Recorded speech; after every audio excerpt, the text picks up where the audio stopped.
you're looking for a quarterback or a tight end to pick up for week 9, I'm going to give you my top 3 players at each position that you can grab off waivers to help you win your matchups.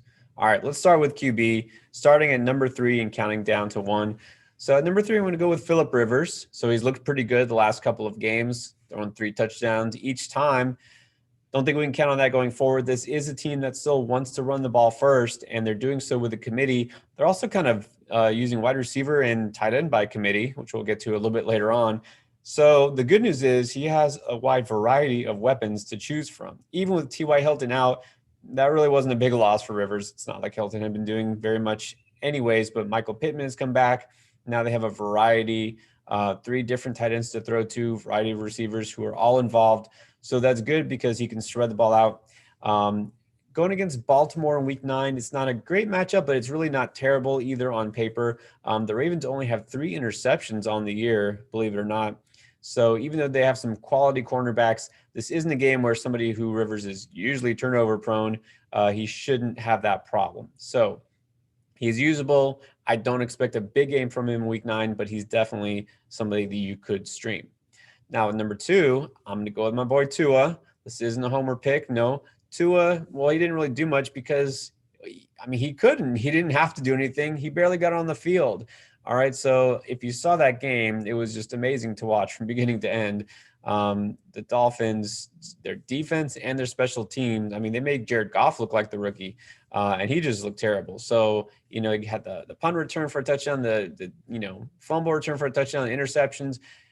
Really, there was no need to pass. They were up all game. And with those returns, Tua just really didn't have to do much. He went 12 for 22, which is not bad, but of course not great either. Didn't get helped out by Preston Williams, who dropped a couple of easy passes. It would be nice if he had some better weapons maybe next year. But for now, Tua is usable because going against Arizona, that actually on paper is a much easier matchup than against the Rams. The Rams, of course, you saw Aaron Donald, what he can do, and some really tough corners. So I think he'll have to pass the ball enough where he can get you some volume. I'm not worried about him, turning the ball over multiple times. That's not something he's ever done. Well, I mean, in college, at least. He only turned the ball over once, didn't make any really bad throws. So that was encouraging. If you want to grab him as your backup quarterback, now's the time to do it. Because if he does blow up in week 9, you're going to have to pay up for fab. All right, and then my number 1 quarterback to pick up or stream in week 9 is going to be, believe it or not, Drew Lock. Now, obviously, there's a risk here. All of these guys are somewhat risky, but of course, if you're adding a quarterback off waivers, desperate times, call for desperate measures. But there's 2 reasons. Number 1, he finally showed us something in the 4th quarter. Yeah, he waited till the 4th quarter of this last game against the Chargers, but 3 touchdowns in that quarter alone. He moved down the field against a pretty decent Chargers defense. So there's that. But also the fact, I mean, it's the matchup. It's always the matchup. So in this week, going against Atlanta, second worst as far as giving up points to the quarterback. And I think you can, with confidence, stream against Atlanta, continuing going forward. I know they kind of limited Teddy B, but, he left the game for a while with that hit. It just wasn't their night. So I'm not too worried about Atlanta limiting Drew Lock. I think he's a solid play. They've given up an average of over 320 passing yards per game to quarterbacks this year. I'm okay starting Drew Lock. All right, let's get to tight end now, counting down. And unfortunately, just found out, you might have seen the instant reaction video that Chris dropped. George Kittle looks like he's out for the rest of the season. So I'm going to give an honorable mention. I know he gave me some reaction there, but I don't have on my top 3 list, but Ross Dwelly and Jordan Reed. Okay, those are your options. You can see why they're not in my top 3. I know they're kind of on the radar, but Dwelly is the guy. You think he'd be the guy, but you know what? If Jordan Reed does come back and they could activate him, it could be as soon as this week. It could be next week. We don't know. Let's keep in mind also, it's not even Garoppolo at quarterback. It's Nick Mullins. So this is just a mess. I mean, honestly, the 49ers at this point, they can't tank because of their record, and they have too much pride coming off the Super Bowl appearance. But I'm just saying, it's not looking good for this offense on a whole. So my number 3 pick actually is Trey Burton. He scored 3 touchdowns in the last 2 games. I already talked about this with the Colts and Phillip Rivers. Even though there's Jack Doyle, who also scored a touchdown this week, and Mo Alley Cox, who was on a roll there midseason. Burton's the guy they look for in the red zone. He's a threat anytime they get near the red zone. And so that's kind of what you're looking for when you stream tight end. You want a guy who can maybe pay off with a score. He's not going to get you a ton of yards, but you know what?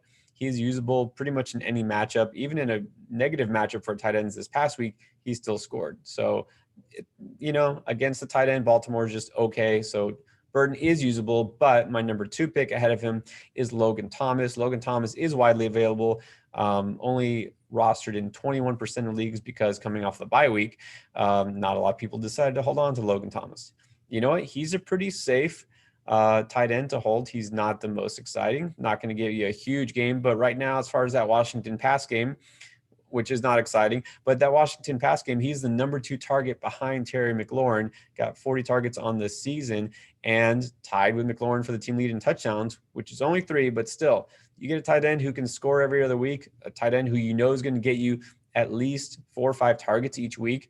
That's actually not too bad, especially if you're looking to replace Kittle or somebody else you got who's on bye or injured. So Thomas is a pretty high floor option, believe it or not, that's still available in waivers. So I got Thomas number 2, but my number 1 pick is going to be a tight end, Eric Ebron.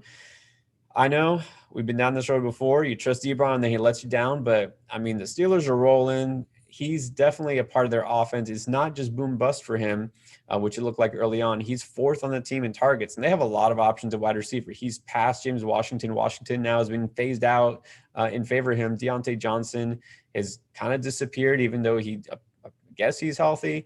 But Ebron is now kind of settling in there and become a steady option at tight end for Ben Roethlisberger, and that's a good thing. All right. He's right behind Chase Claypool even in targets on the year. So Ebron is somebody you can start, but you especially want to start him in week 9 because guess what? They're going against Dallas Cowboys. I'll continue to say it, even though Philly didn't put up a ton of points on them, on Sunday night. You're going to stream against Dallas in that defense whenever possible. All right. So Ebron against Dallas, that's your pick.